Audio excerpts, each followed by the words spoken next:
So, as most of you know, I make knives and I sharpen knives and axes and chisels and lawnmower blades and pretty much anything that I can get my hands on.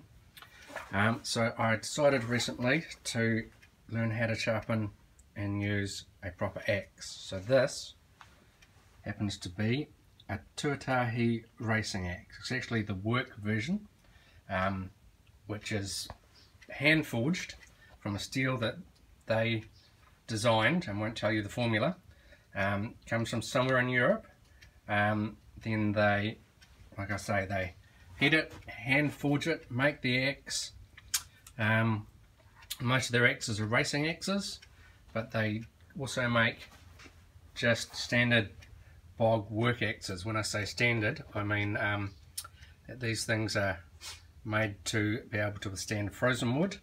They're sharpened to 22 degrees, so 11 per side, and they heat treat them themselves, and they make the handles themselves out of American hickory, I believe, which they cut to their own shape, fit them themselves, and make sure that the grain orientation is the right way. So I'm just going to chop this open, mainly because well, I've been itching to get hold of this. I ordered it in February and it's mid-July now, so they take a wee while to arrive, but that's because they're all handmade. This particular one kind of went missing in the mail. It's turned up, and I'm sure it's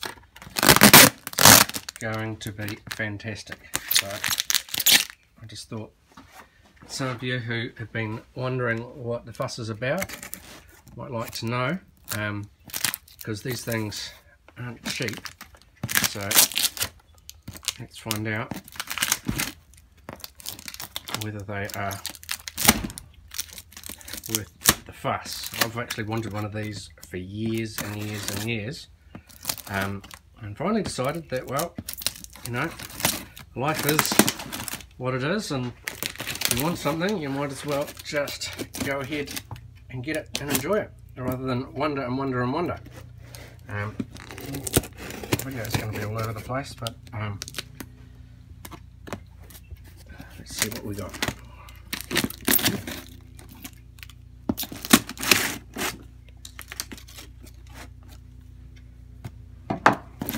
Well wrapped, the old box,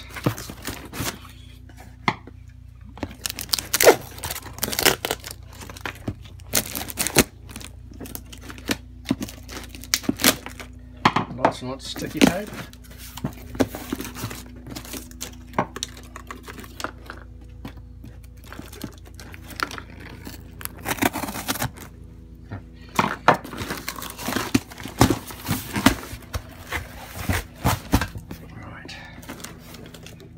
lots of paper,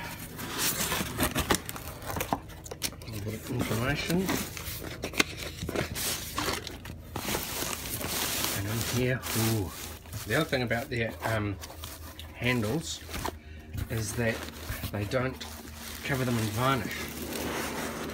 Most handles that you'll buy an axe for have been varnished. And the reason it's varnished is so that it doesn't leave hand marks all over it, whereas this one, I recommend you rub it down with boiled linseed oil.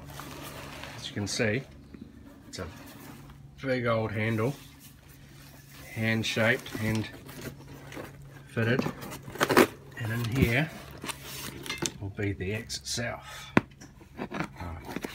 One, two.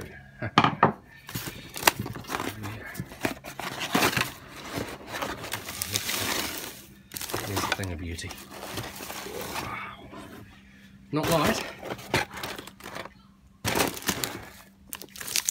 I'm just going to put this down for a second maybe, and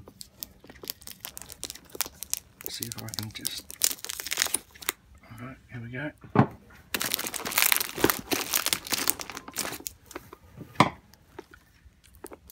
Here we go.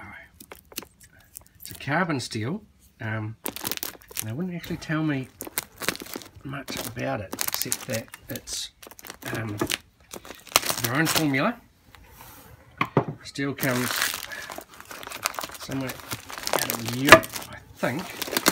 Although again, all they tell me is that it's not Chinese steel, so could be European, could be American, I guess. What was this? Big, heavy. So this particular version has what's known as the wings ground out on them. You can see those are covered in grease, but the wings at the top have been ground out to reduce the weight slightly. It's got a hole for a pin.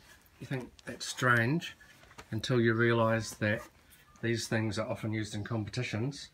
The whole pile of people swinging, standing around. The last thing you want is the head to fly off in the middle of a race and chop someone in half. So I'll do a more detailed review on this once I've had a decent play. But in the meantime, that there is what you get when you buy a Tuatahi racing axe or work axe.